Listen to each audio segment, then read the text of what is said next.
Who cannot protect the country and he's taking away all my party documents. If I raid the BJP party office, what will be? What will be the result? They didn't have any guards. One side the SIR case, they are deleting all the names of the Bengal people. More than 2 crore people, 1.5 crore people are being called, 54 lakhs are being deleted without any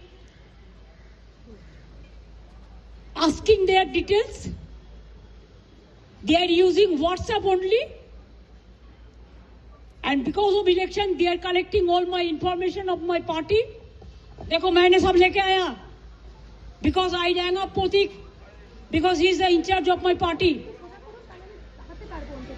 So my hard disks, see,